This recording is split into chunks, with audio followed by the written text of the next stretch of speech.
இப்போது உங்களோட கெரியர் வந்து ஹஸ் கிராஸ் 20 இயர்ஸ். ஆமாம். ஓகேவா? 25 நெருங்கிட்டு இருக்குன்னு நினைக்கிறேன். 22 ப்ரோ. 2003ல ரிலீஸ் ஆச்சு ஸ்டூடெண்ட். ஓகே. அதுக்கிட்ட வந்து நெருங்கிட்டு இத்தனை வருஷம் இதில் நீங்கள் வந்து வேல்யூபிளாக இருந்த ஒரு விஷயம், இது என்னுடைய கெரியரை வந்து சேஞ்ச் பண்ணிச்சு அப்படின்னு சொல்கிற ஒரு விஷயமா, ரிக்ரெட் அப்படின்ற ஒரு விஷயமோ?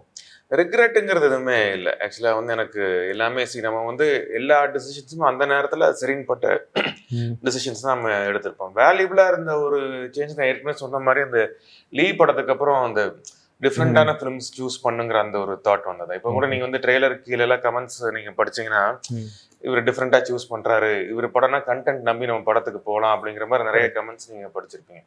ஸோ அந்த ஒரு பேரை சம்பாதிச்சது வந்து எனக்கு நான் என்னுடைய ஒரு சின்ன ஒரு அச்சீவ்மெண்ட்டாக நினைக்கிறேன்.